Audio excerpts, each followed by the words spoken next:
Madame Cordeau, voilà, c'est antiquaire depuis de nombreuses années. Voilà, je fais ce métier par passion au début.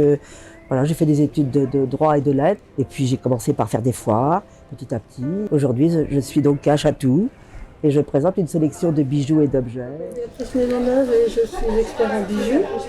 J'assure l'authenticité et la conformité au règlement sur la foire de Chatou. Et j'ai toujours le grand plaisir de vaquer d'un stand à un autre pour découvrir chez les marchands qui sont des vrais professionnels ici le travail qu'ils ont fait de recherche tout au long de l'année pour présenter à la clientèle qui vient à Chatou leurs plus beaux objets. J'ai choisi aujourd'hui, madame, chez vous, une barrette qui annonce la modernité du XXe siècle.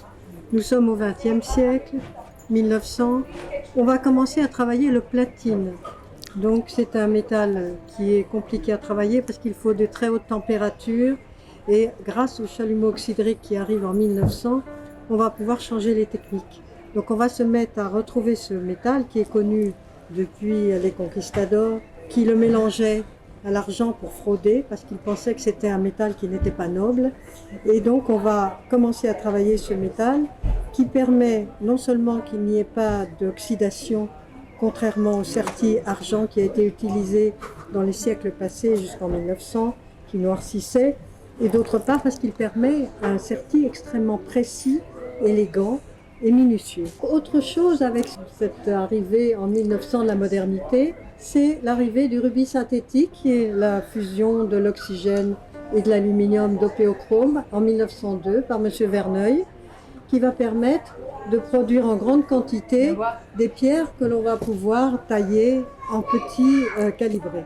C'est une recherche, si vous voulez, je suis passionnée, donc c'est ce genre de bijoux que je cherche essentiellement. Vous voyez, j'adore le bijou ancien, les bijoux, je regarde surtout la qualité, la précision, les montures, comment tout ça est travaillé et posé, ce qui met en valeur la pierre, c'est ça qui m'intéresse.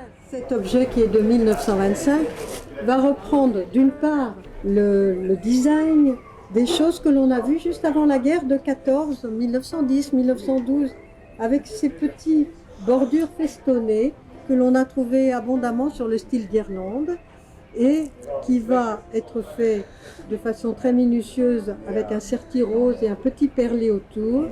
Et en même temps, on va prendre cette forme dépouillée qui annonce l'art déco, qui est le prémisse de l'art déco, c'est-à-dire cette chute de diamants taillés à l'ancienne, tout à fait ourlée de rubis calibrés. Lorsque la guerre de 14 est à son terme, beaucoup d'hommes reviennent gazés, ne peuvent plus travailler debout et on est obligé de leur trouver des travaux, des métiers où ils vont être assis. Et donc ils vont commencer à tailler ces petits calibrés et comme on cassait beaucoup parce que c'était des angles vifs, ils vont commencer à travailler sur du rubis synthétique. Ils vont se faire la main sur le rubis synthétique avant de commencer à tailler du rubis fin qui est une matière beaucoup plus onéreuse. Donc là, on a à la fois le platine, donc qui est un métier noble, puisqu'il s'utilise à 950 millièmes, donc avec pratiquement pas d'alliage, un métal qui ne s'oxyde pas, qui reste bien blanc, qui permet un serti extrêmement fin, avec cette chute de rubis de diamants taillés à l'ancienne, qui est vraisemblablement démonté sur un bijou plus ancien, ces petits calibrés rubis, et puis ce petit feston qui entoure la totalité, qui en fait un bijou extrêmement... qui assure la transition entre le style d'Irlande et le style géométrique que l'on va trouver dans l'art déco, où c'est une totale rupture avec ce qui se faisait avant. Les femmes s'habillent plus court, elles n'ont plus de corsets, elles sont libérées des corsets, elles ont coupé leurs cheveux, elles ont des robes un petit peu sacs et elles vont vouloir quelque chose qui raconte la modernité de la guerre avec les bijoux mécaniques, l'aviation, l'automobile, tout se développer. Donc on a une batte en or jaune, tous les systèmes sont en or jaune parce que c'est un métal beaucoup plus dur, alors que le platine est un métal mou qui ne permettrait pas que le bijou se tienne. L'essence des grands joailliers aussi, hein, les grandes maisons apparaissent.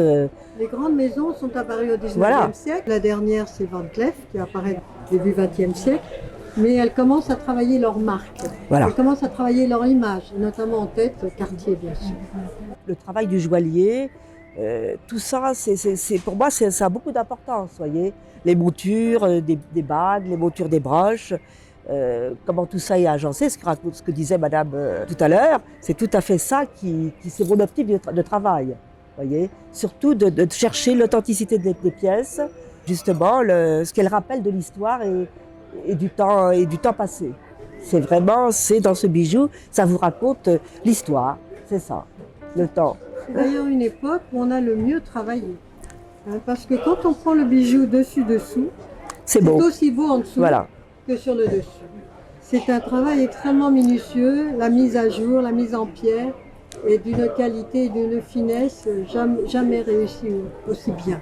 Voilà, j'ai trouvé que ce bijou, finalement, racontait l'histoire d'un bijou, une histoire à la foire du château. Vous pouvez en découvrir d'autres.